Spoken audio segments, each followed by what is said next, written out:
Moenie laat die lewe so onvoorsiene gebeurtenisse jou onkant vang nie.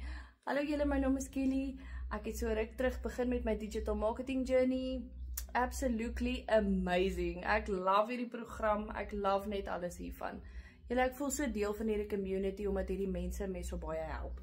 Maar back to the point, wat ek wou sê is, as jy so baie skuld het en jy weet nie meer wat se kant om te gaan nie, jy het nie 'n saving om seker te maak as die lewe se gebeurtenisse voor jou kom, dat jy gaan geld hê nie. Ek vat net 'n voorbeeld van my, ek het nou nog nie kindertjies nie, ek het hondekindertjies, ek het 7 diere, ek het 7 brakkies, my babas, en ook ek het al in 'n situasie gesit wat ek hulle veearts toe moes vat, en daar gat halfte van my maand se geldjies wat ek oorgehad het om mee te lewe, sodat ek my dierekinders kan sorg. En ek glo almal van ons het al op een of ander stadium in ons lewe in so 'n situasie verkeer. En jy weet dan nie wat moet jy doen nie, want dan moet jy meer skuld maak, jy moet weer skuld maak om meer skuld te hê sodat jy kan leef.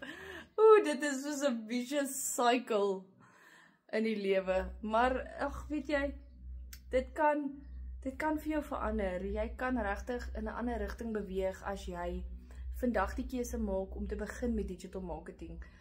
Dit is nie 'n oornag ryk word storie nie. Jy gaan nie vanaand jou kursus klaar doen en môre begin jy geld laat instroom in dollars nie. Jy moet die moeite doen. Jy moet die 2 tot 3 ure per dag insit.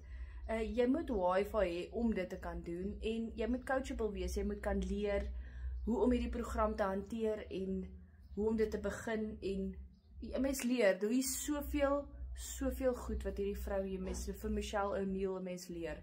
Jy leer hoe om social marketing te doen, social media, jy leer hoe om met hulle te werk, jy leer hoe met jou video's lyk. Jy leer alles, letterlik haarfyn verduidelik sy dit vir jou. En dit is wat hierdie kursus so awesome maak, en dit is hoekom ek glo in digital marketing, want ek weet dit is nie 'n scam nie.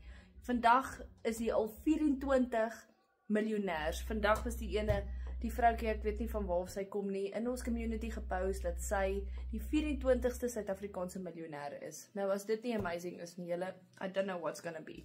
Sit vir my miljoene in die comments as julle ook julle lewe wil verander, en miskien is jy die volgende miljonêr.